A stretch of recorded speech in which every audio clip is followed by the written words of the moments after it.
This exchange comes from Piers Morgan Uncensored in July 2025, where Piers Morgan moderates a heated discussion between Anna Kasparian and Shabbos, a pro-Israel activist, and what quickly becomes clear is that this is less a debate and more a collision between rhetoric and reality. Rather than engaging in abstract arguments about coexistence or repeating familiar talking points, Anna consistently pulls the conversation back to conditions on the ground, challenging claims about humanitarian intent and questioning whether the stated justifications for the war can survive scrutiny once the West Bank, settler violence, and long-term political goals are taken into account. The fact that they have provided more aid into Gaza post-October 7th than pre-October 7th is something I'm very proud of. And if you believe that the Gaza Humanitarian Foundation is not doing enough... The fact that they shoot at people as they're waiting in line for humanitarian aid. Dozens of people get shot and killed literally every single day. Every single day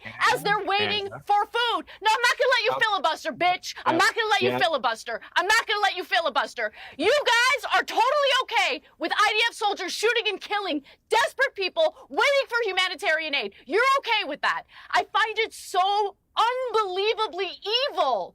Unbelievably evil. It shocks my conscience and my soul that people as evil as this exist in this world. Okay? Watching these images, looking at these videos, seeing all these kids desperate, hungry, parentless, trapped in Gaza.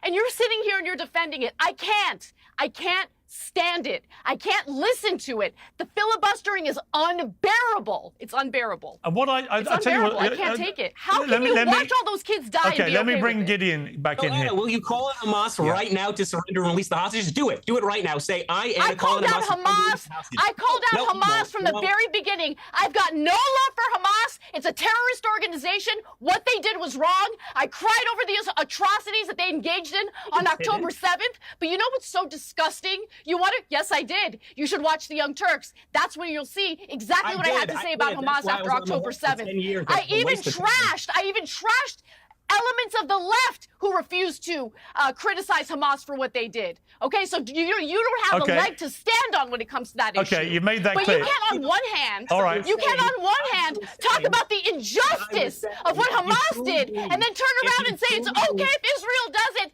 times 1,000. Okay, and that's what the root of this conflict is all about, is the inability of the Palestinian leadership to recognize the fruitfulness of coexistence and peace. I believe in coexistence and peace. I believe the war should end. You know who doesn't? Are you going to let him filibuster? All right, final word to Anna. The same. Okay, a final word to me. Thank you. I appreciate that.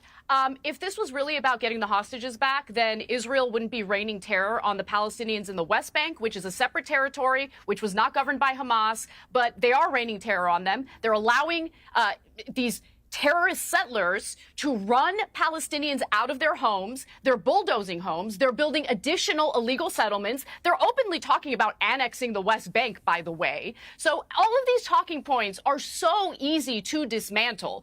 Why should Egypt clean up your mess? Why doesn't Israel absorb the Palestinian people in Tel Aviv or some other part of Israel if they're so concerned about civilians getting killed? It's because they're not concerned about civilians getting killed. They do want to ethnically cleanse. They want to force Egypt, which, by the way, is having overpopulation issues of its own, to absorb a problem that was created by Israel and the United States. And no one is under this ridiculous impression that this would just be a temporary relocation of the Palestinian people.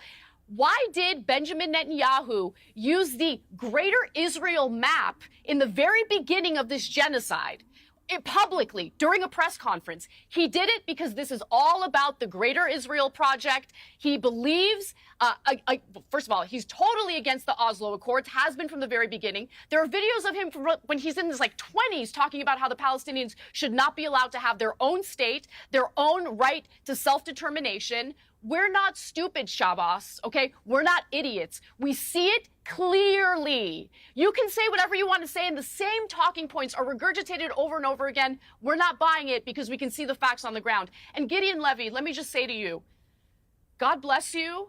Thank you so much for speaking out, because I know that there are people out there who have the wrong impression of the Israeli people overall. And I'm talking about civilian people. But there are wonderful Israelis. There are people who have the humanity in their hearts and their souls. They see what's happening. They're against it. Wonderful Jews all over the world, including here in the United States, who are protesting against the atrocities that are being committed against the Palestinian people. So thank you, because it's important for people like you to speak out, to at least provide a counter to the narratives and the lies that provide cover for the slaughter that we're seeing right now. What gives Anna's position weight in this exchange is that she does not rely on emotional appeal alone, but on contradiction, pointing out that even if one accepts Israel's stated objectives in Gaza, they do not explain the parallel escalation in the West Bank, where Hamas does not govern and yet Palestinians continue to face displacement, home demolitions,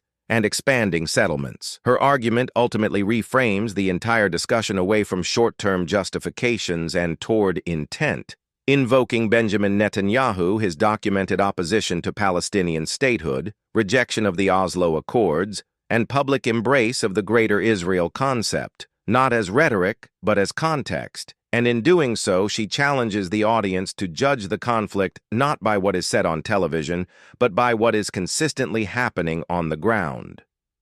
This ending matters because it exposes the limits of defensive talking points and leaves the central question unresolved by design, not whether violence can be justified in theory, but whether it can still be defended once the facts stop lining up with the explanation.